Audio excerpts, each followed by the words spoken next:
My name's Ian Stringer. I'm a long-time member of the ILIG committee, and we have a series of lectures each month called Informals. And tonight's Informal brings us Premila Gamage, all the way from Sri Lanka. Me and Premila go back a long way, and I've done quite a few projects for Premila, and I find them most interesting. And so, with nothing more to say, I'll hand over to Premila to tell us all about our latest project. Thanks, Premila. Thank you. First of all, I would like to thank ILIG for giving me this opportunity to share this long-term project with you all. I will give you a brief description, brief background to the project, the community, and to the school, as well as why we had started this project and how we did it and what changes have we made and the challenges ahead and challenges we faced. So this is the small town, small village actually called Makaldenia, from remote village. From Colombo, it's around 155 kilometers to the nearest town, Koslanda. And from there, another 18 kilometers to the village where the school is situated in. So I will tell you briefly about the community of Makaldenia. They are by and large composed of Indian Tamils who came to work in tea estates from southern India during the British colonial rule. It is, there are around 650 people in this village. Primarily, women are tea pluckers. They rising early in the morning, working in the sun and rain to harvest new leaves from tea bushes, then gathered to the processing. Their pay is very minimal, approximately £2 per day for 20 kilos of leaf that they pluck. Majority of them are guaranteed permanent employment, but at least little more than 1/3 are still casual employees. Women and girls are likewise, they have to do all their domestic work, and especially children, when their parents are away, mothers are away in the estate, they have to look after their younger siblings, which means those days they are not going to the school. And men also work in the estate, majority. They don't pluck tea, but they do all other work in the estate. They are paid little bit better, approximately £3, £4 per day. So in these pictures, you can see, I think,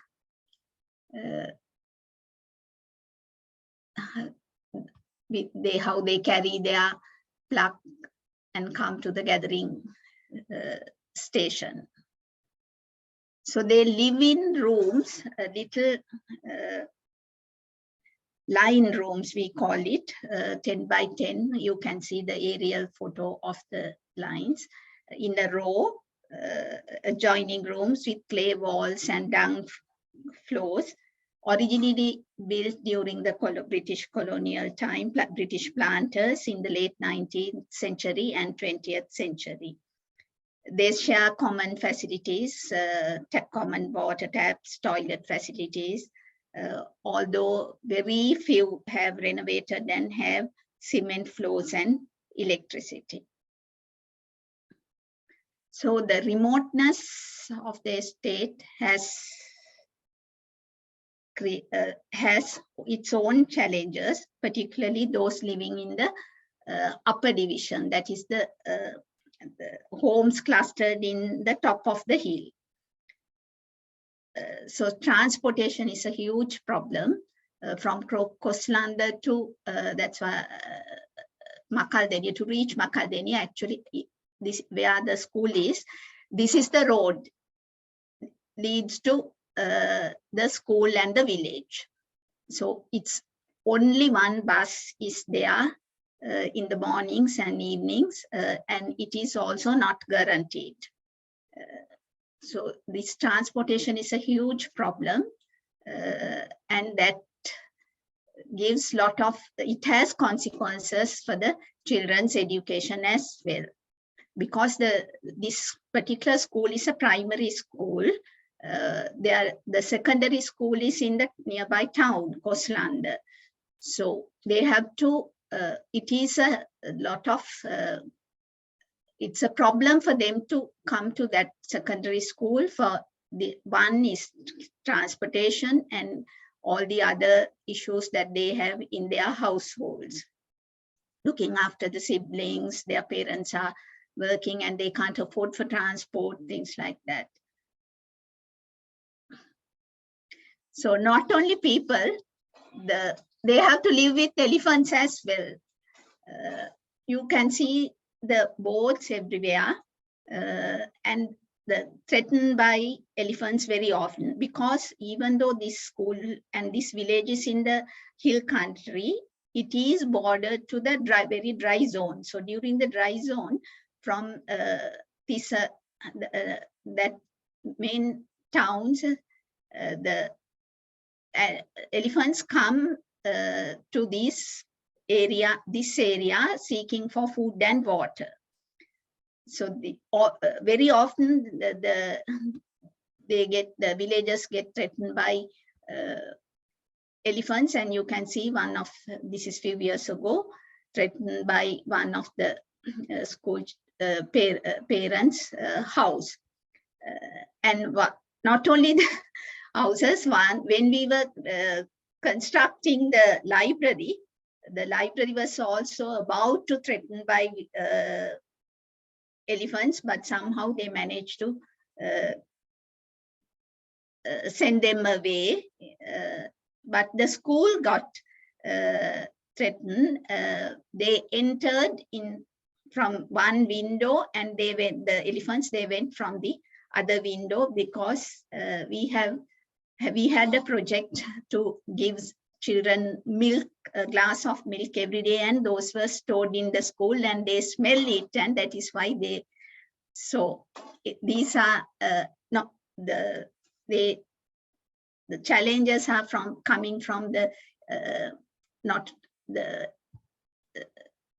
elephants, as well as the adverse weather conditions that throughout the year that they have. So this is the school. It is as I mentioned earlier, it's a primary school, around 70 children. At the time we started the project, there were no teachers, government appointed teachers, just the principal, and they have got 2 volunteers funded through some other project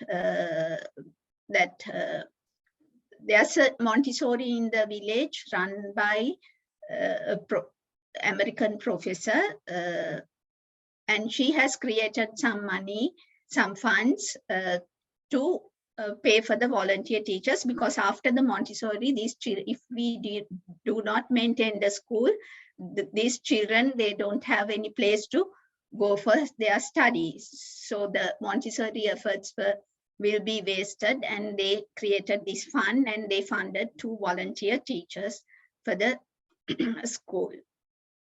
And attendance was very poor for the reasons said earlier, and there was no library in the school or in the estate or nearby town. So that was the reason why we thought we need to do something for this school.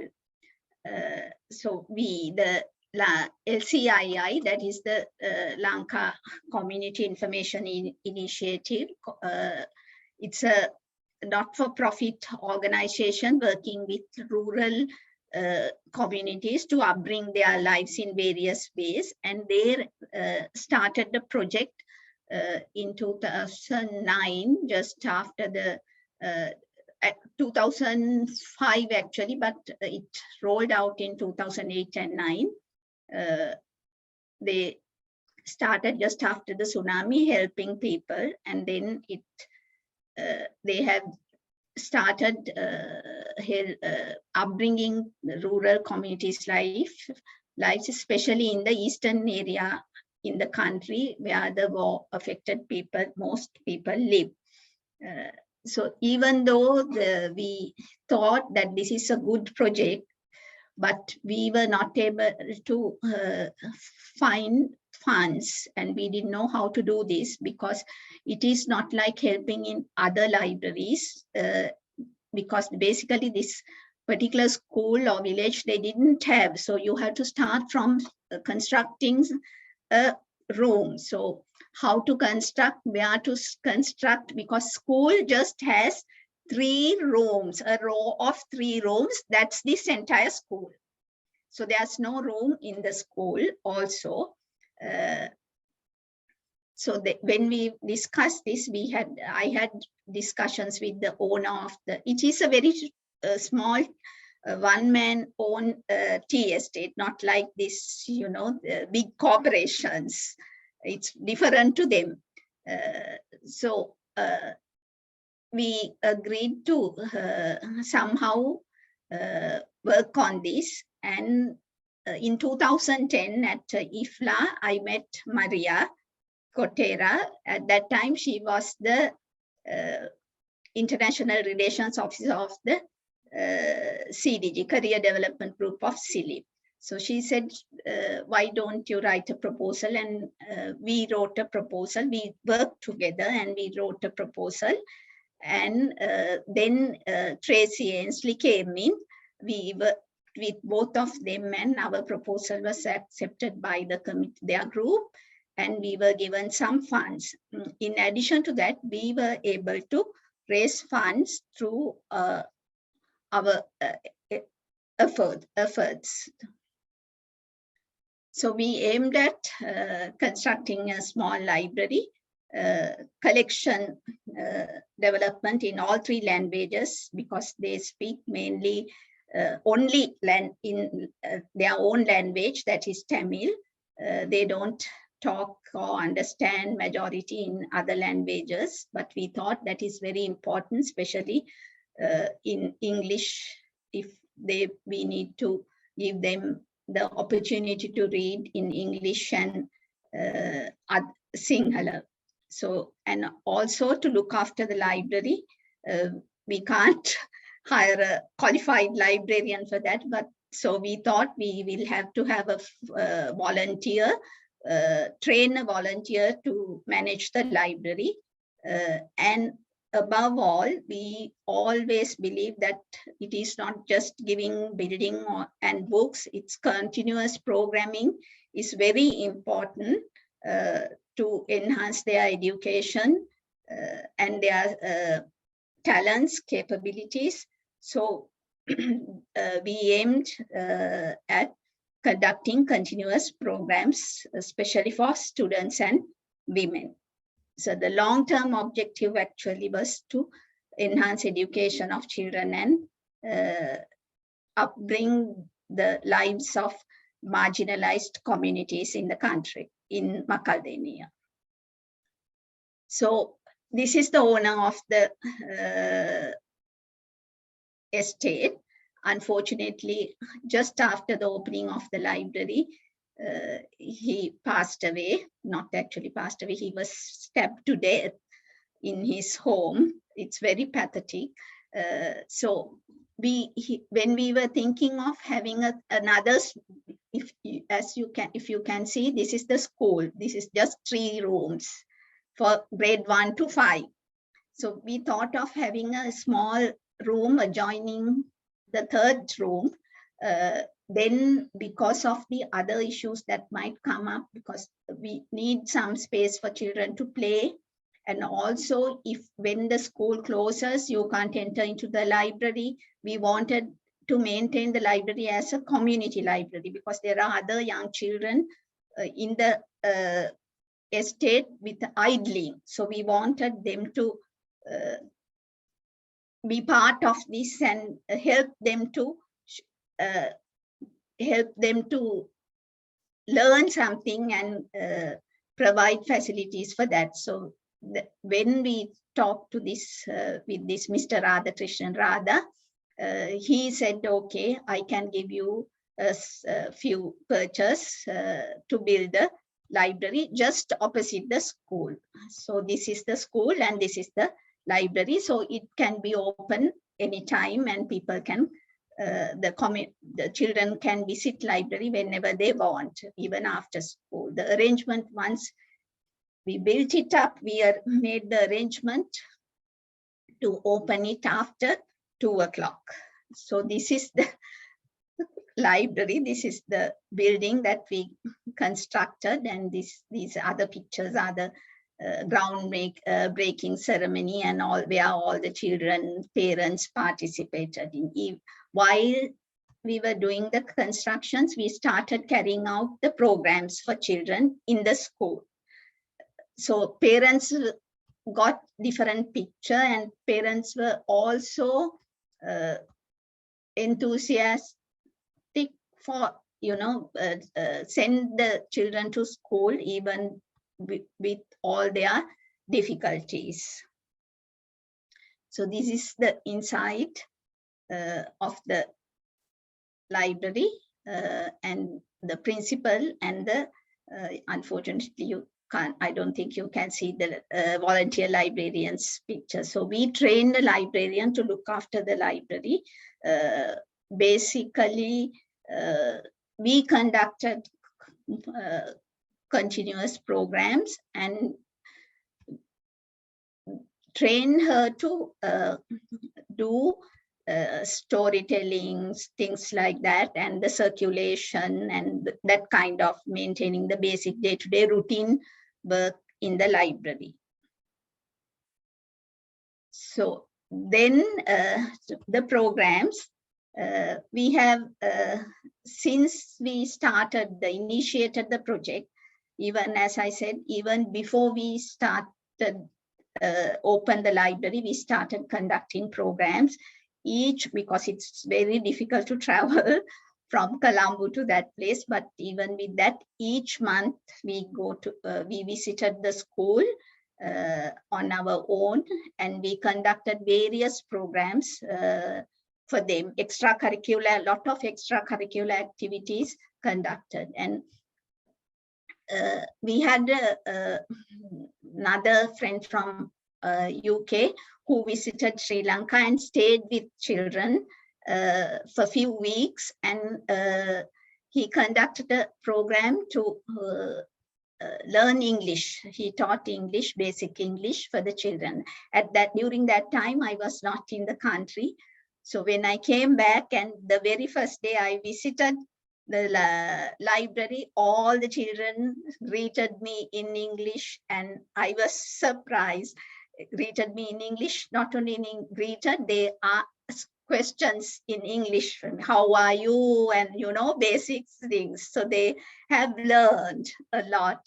And also one of our members is a preschool teacher. Each month she conducted other activities for them, and organized small competitions, and she also taught them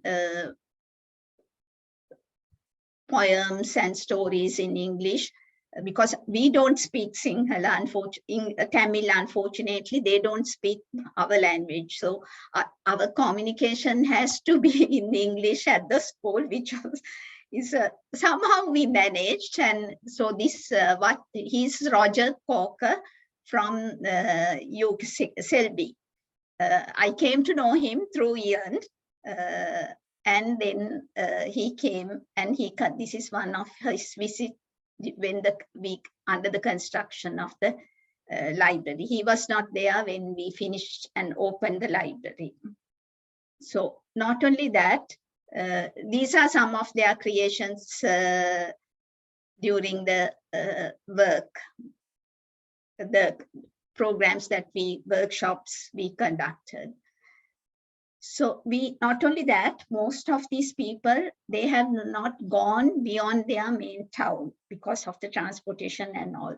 So we wanted to bring them to Colombo. It's a very difficult process and also cost a lot of money, but our objective was for them to show that there is a different world beyond your line room, beyond your estate, and you can achieve, you can go there, you can be part of that society only through education.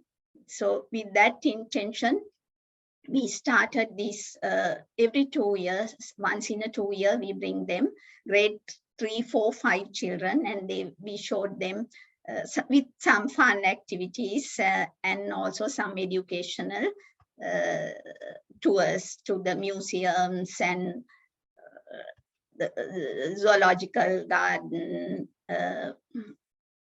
Sri Lanka Broadcasting Corporation, National TV Corporation, and see some other libraries and Independence Square and basic things that they have never seen. They have because they are in the hill country, they have never seen this sea. So we brought them to the golf is the call with this. They enjoy really. And this middle picture is the recording. So this was during the second or third trip, I guess. When I contacted the Broadcasting Corporation, they said, okay, why don't you have a program with them? We would like to have a program with them. Then I was not sure whether it's, I thought it's a good idea, but I didn't think that it could be broadcasted, because grade 1 to, though these children are grade 3, 4, 5, their level is different from other schools in Colombo. So when I explained them, they said, I said, no, give them a chance, even it's okay, even if you are not going to broadcast it. But it was a very good program, and they broadcasted it. They have learned all the things that we did during our continuous programs. So this is very difficult for not only money, to get the permission from educational authorities because of the bureaucracy, communication, because school doesn't have signals or land phones, so we have to wait till the principal comes home. So lot of things, but we managed to do these trips, and those are very fruitful and productive for the children's this thing. So how we raise, other than CDG, we continuously keep raised funds for these activities, and we have for trips, we have sponsor a child program. We calculate all the costs, and we divide it by number of children and ask someone to, sponsor a child. So again, our UK friends and other friends in Sri Lanka, also even small children with some well-off families, they also contributed for these activities, and they all are part of that. And we conduct used book sales at various places. So that is how we raise funds. And we also have Friends of the School in the Sky. That is how we call Friends of Friends also there. So the Sylvia Rosa, she's from Switzerland. She contributes annually to the collection development, and she really like to have some fun activities for the children. So that is annual program that she sponsors. And the middle, Roger Corker, who visited the school and conducted the English program, because our biggest challenge is maintaining the librarian's salary incentive. So he is the main person who sponsored that librarian incentive. And of course, Ian initiated, networked with all the people, and I think last month, end of July, he ran an open day to raise some funds for the school. So this is how we raise funds. And also local organizations, we approach them and we get, sometimes it's not really the money, but with some other, they give the facility, the organization for free to conduct programs, things like that, when the children are in Colombo. So what we have changed or what we have achieved. So first, the improvement of the attendance of the children. It's 70–75% increased. And because we justified the school, because it was about to close down that school, and we got 2 teachers for the school, permanent employment, but there is a problem even with that permanent teachers. So children show improvement in their studies. And for the first time in the history of the school, this boy, Darshan, he passed the Year 5 scholarship examination. That is a very competitive, difficult exam in the country, but he got through it. This is the first time the school produced a scholarship exam winner. And there were another 2 students, little less than, marks were little less than him, but they also did well. So he has to go to the, for secondary education, he has to go to the town in, so Edwina Smart, again from Wales, and some time ago she was in the CILIP council. We worked with her a long time when we were running the Tsunami Library project for the Sri Lanka Library Association. So she raised some money in Wales at her library, and she managed to get a bike for Darshan so that he can cycle to the town school. So we still continue the program, but we have achieved our objectives to some extent. And main thing is the parents are keen in sending their children to school. So challenges. So the how to maintain, how to be, have the librarian in the library after school hours and during the school hours. During the school, each class come per 1 hour to the library. So her incentive, how to maintain, how to make her incentive is a huge problem. And also how to do the continued programming once a month is a problem. For fundraising for those is a huge challenge that we are having. And also the teachers, they come with their first appointment to the school because of the remoteness and they are young teachers. They don't want to stay in that school. So fair enough in a way, so they change. So when they try to get a transfer and go back. So sometimes they get the transfer using their influencers without a replacement of another teacher. So as I mentioned earlier, the adverse weather condition, that is another issue which affects the library as well as for the children. So most of the time, because they can't go to the secondary school, they follow their parents' path and become the laborers. They start working in the estate. So that is something we are trying to avoid and trying to do through this library, this community library, and help them. So that's all about this project that I have to say. Once again, thank you for giving the opportunity. And if you have any questions or like to hear more, I am happy to. Thank you so much, Premila. That was absolutely fascinating. And it was wonderful in particular to see all the images, you know, to be able to see close up what a difference you've made. I have lots of questions. I've taken over chairing, as I think Ian, who started us off, is occupied with his grandchildren. And it's been lovely to see that we've had a slightly expanded audience, very engaged. Does anybody have any questions for Premila before I come in with some of mine?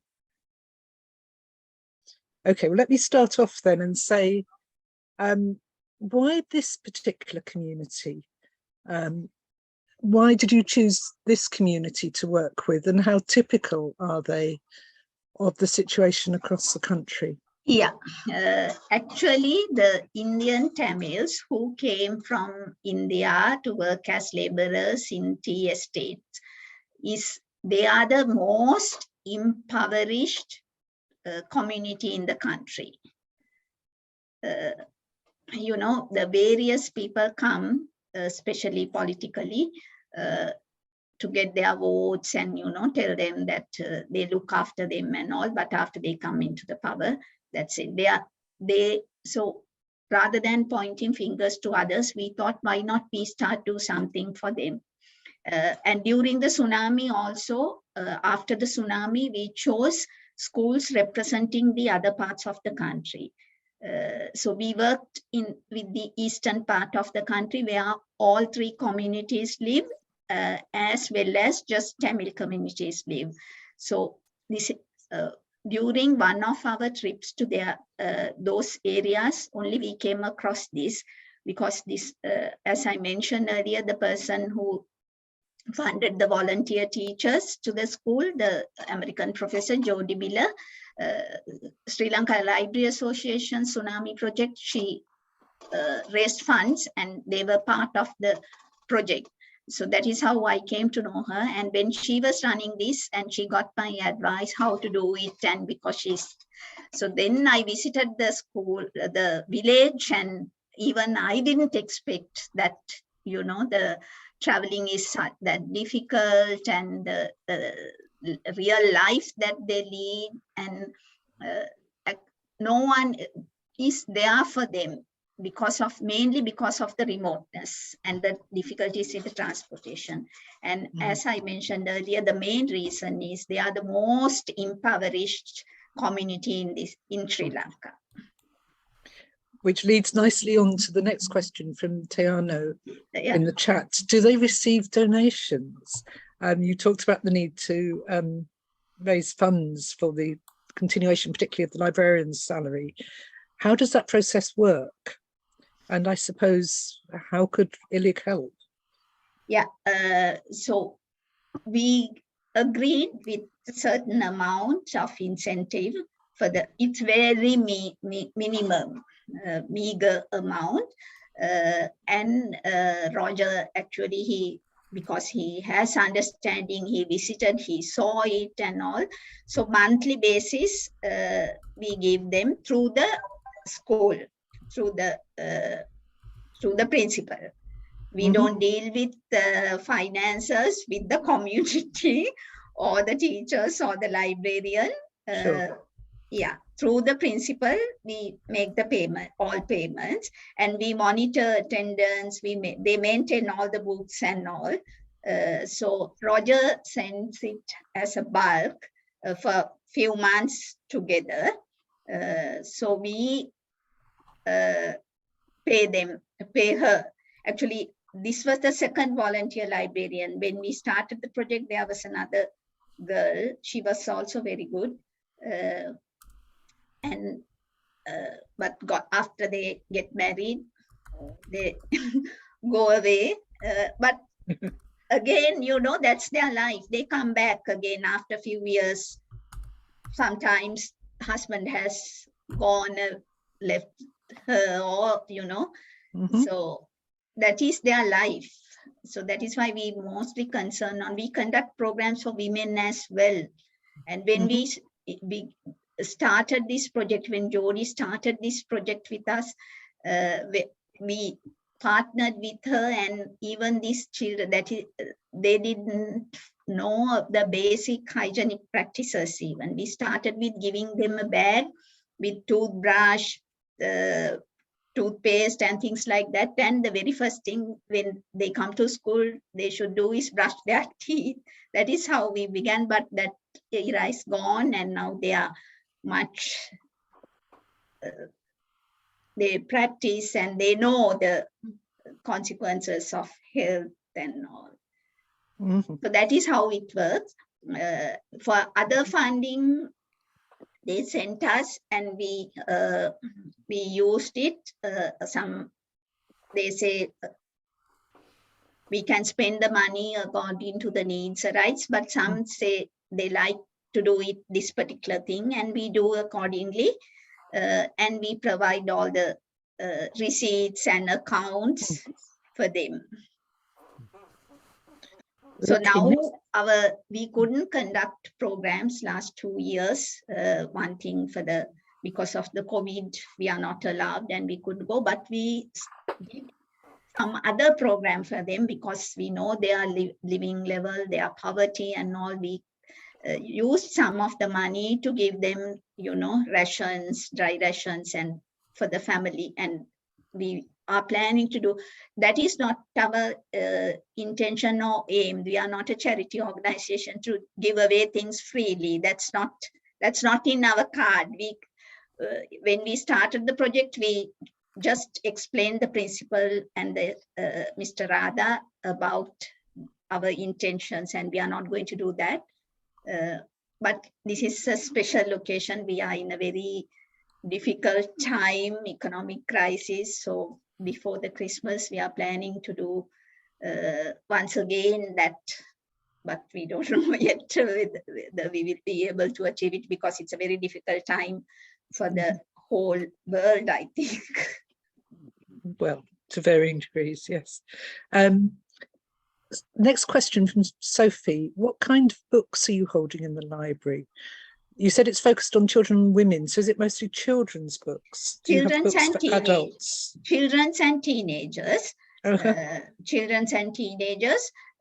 We buy books because we give them their own language as well, because, you know, you get the, you need that. You can't impose them to learn excuse me, in other languages, but we showed them that English is essential and to communicate with other people, and the world is, it's a key to open the world. Majority speaks that, and it is also good to learn Sinhala as well. So we get, during the book sales, we buy books, especially we had this Big Bad Wolf exhibition, and we bought a lot of books from them, English, basic English, to some with some educational activities. And also we subscribe for 2 newspapers where the community can come and read. So within that small space in the library, we have put a big table where the teenagers and the adults can sit and read. Do you find adults do come and read in the library? No, I don't see that very big improvement in that. Occasionally, they're too busy, not many. Numbers are very small, to be frank, but teenagers come. Okay, and a question from... Most of the time they attend, they look forward for the other programs. Even the they are not part of the school, because this is a primary school. When we conduct competitions and, you know, workshops, we include them, and we have a separate category for them to show their talents, and we give them some, you know, appreciations and things like that. Aidan has asked, hidden behind the ILIG ID. Aidan has asked, what was in the radio programme? How widely was it broadcast and what sort of audience? Island-wide children's program. That is why I had concerns, and I told when actually that the program idea came when I wrote to the Sri Lanka Broadcasting Corporation asking permission for this them to see whether they allowed to see the premises and the record studios. That is what we did during the first trip. Then they asked, can we have a program with the children? But I was a bit reluctant, knowing their educational level and but we surprised. They did it very well, and they said, why did you say that we will not be able to broadcast? And it was a good program, half an hour program. All children in groups and single, they participated in it. It was broadcast. It's a national radio. So it went out nationally. Yeah. Goodness. Yeah. Danushi has said that from the experience of volunteering and teaching in Sri Lanka, are many locals from outside the estate, e.g. Colombo, involved in volunteering and fundraising? Sorry, I didn't get it. Sorry, are many locals from outside the estate, for example, Colombo, involved in volunteering or fundraising? Yes, all our team members, everyone is volunteering. They actually some of the other artists and journalists who are writers, we bring them time to time for those workshops, and they also didn't see. This is a different world, and the halfway to the school, I get always one question: how did you find this school? That's a question they get. Yeah, so they are happily helping us, volunteering. They said, oh, these children, and some actually wanted to bring their children, their kids to this school to show them, and which they did. One family, they did for his son's birthday. They celebrated in the school. They didn't cut cake or anything. Instead, they spent the whole day with them, and they donated their children's books and things like that. So there are, but it is very difficult to find because of the remoteness and difficulties. There's no proper place to stay in even if you want to go there and stay 1 or 2 days and do the programs. That's very difficult. You have to come back to the town, and then again you go back to the school, which takes another 1 hour each day, each way. So how did you train the volunteer? Sorry, I was just curious as to how you trained the volunteer. You said, I think you visited once a month, but it must have been volunteer actually very difficult. Trip, there are two, myself and my friend whom I mentioned, the preschool teacher. Each month we go. When we go, we take other volunteers. We tell them, other friends and other volunteers, that we are going and we are conducting this program at school on this day, this much. Will you be able to help? Do you like to come? And that is how. So as a group we go. So during my absence also, there are 1 or 2 people who would be able to carry out. It is not person oriented. No. We need a system. So there are people who take turns, and they carry on, because I was here studying for 4 or 5 years, and they did a good job. So that is how.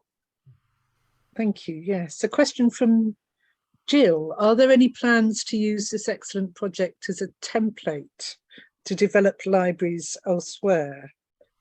We would love to. I'm now retired. We would love to do that. You have more time. We would love to do that, and that is why we believe that that is what our experience during the tsunami. People like to donate books, materialistic things. Yes. I don't know, the reason, but that happens. Sometimes during the tsunami, we noted some organizations, local and international, they have donated books and furniture, but no building. No. So we don't want that. And we thought we need to educate children, bring them up, polish up their skills, and to show them that there is a different world. So you can achieve it through the education and, get that. We have done various projects earlier also. We have done different things. We don't have time to, and this is because of this particular project. So we would love to replicate it. That is how Tsunami, when the Sri Lanka Library Association initiated the project, they wanted to develop, I said, no, why not we inspect the libraries? We did not have to hurry, and we select few libraries representing all over the country, eastern, northern, and where the tsunami affected. And when we call for funds and support, CILIP, IFLI, various organizations came in. Even CILIP, when CILIP came in helping us, we said, select one school that you want to develop a library, rather than going all the money into one pool. So that particular fund goes to that particular library.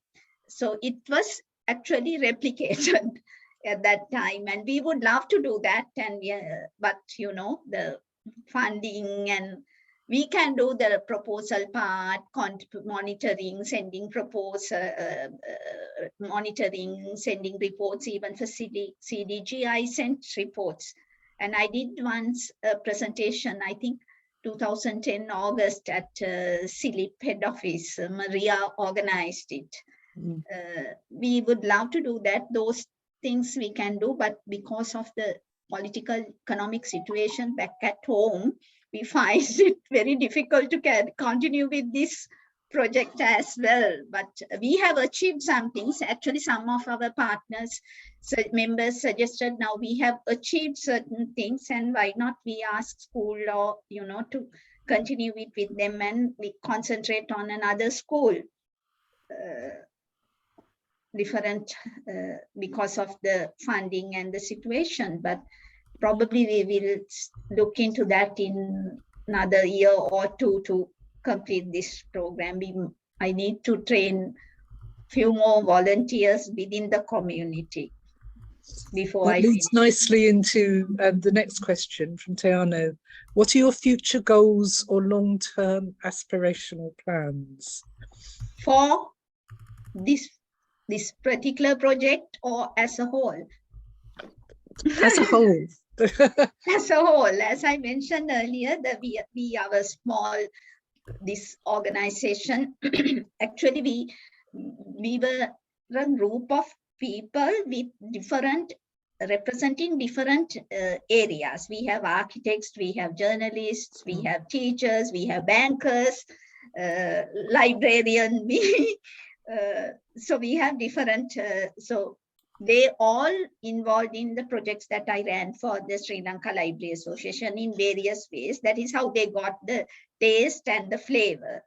So they also feel that they do something for the community in return. We are, compared to them, we are doing well, and why not we? And they want to continue with those things. So we created this because we have to be accountable. We have to be, get funds and all. We created this, and it's going very well. Audited accounts and all. So our basic aspiration and the goal is to at least get few people continue with this work. For an example, we have done few projects in Ampara district, Eastern Province.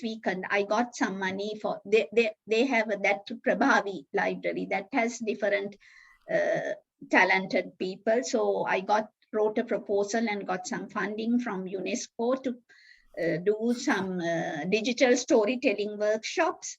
And some of the children, the young teenagers, they learn the technique, and they are creating videos for various occasions and weddings. So we have seen some out. So we want to tell the students it's always not the certificates or anything. Study well, but if you can't get into the university or something like that, that's not the end of your life. There are other paths, there are other ways of doing it, and the skills development, basically put it in nutshell, skills development is the main idea for the future projects. Okay, there's what has to be, I think, the last question from Aidan, and I think we have to end with it. What does happen when elephants approach the library? Do you have a standard elephant procedure? Oh, no. Even I got caught. I had to, luckily the driver saw the elephant. It's one single elephant is coming. That was during the day. I had to wait, 1.5 hours. You can't turn back or you can't go in. There is no proper this thing, because these are wild elephants. They are, as I said, it is in the border of the dry zone where we have the national parks. So, they slowly come out, and there are boards. That board is actually done by another big estate adjoining to this. That's a big corporation runs that. So even I don't think even we tried to work together with them. They are living in a different world, and that's not their mandate.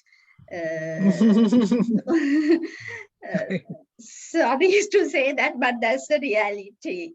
Okay, right. It's coming up to such thing, but we educate them. We educate them on how to, get rescued, and that we even brought someone from the national park wildlife, and we have another friend who is doing those things, and we had a session on that. But when you actually experience it, it's very different. I'm sure it is. I think we have to end there. Yeah.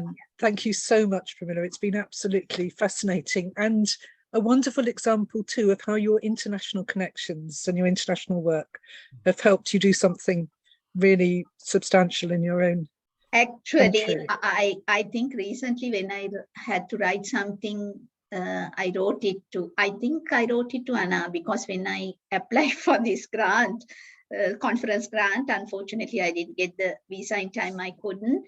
I learned most of these things from my international exposure connection, especially working with CILIP and IFLA. Even for CILIP, before IFLA, I was, very close to CILIP, because there are members, and we mostly follow more than the British ways, our education system and everything. So I was a member for CILIP, and even couldn't afford for it. I contribute for all the free stuff from different groups. So I read all the newsletters and everything, and that international, especially working with ILIG and career development group, I learned a lot. Practical aspects of doing projects, doing things, making changes to the community with existing resources. That's what I learned, and I'm really, really thankful for that. That's accepting me to these groups. Thank you very much. Well, I think it just remains for us to thank you so much for such a fascinating talk. It's been wonderful. And to invite everybody to, I wish I could invite you to stay for a drink and a further chats, but we have to conclude now.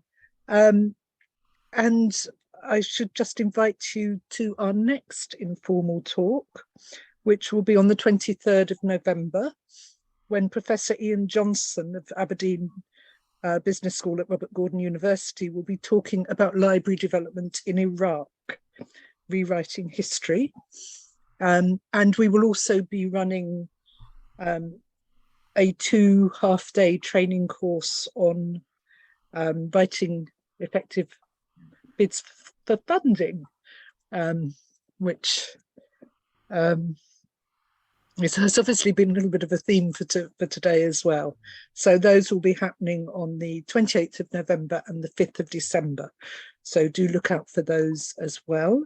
So thank you very much, everybody, for attending. And we will see you again, I hope, on the 23rd of November. Thank you. Thank you.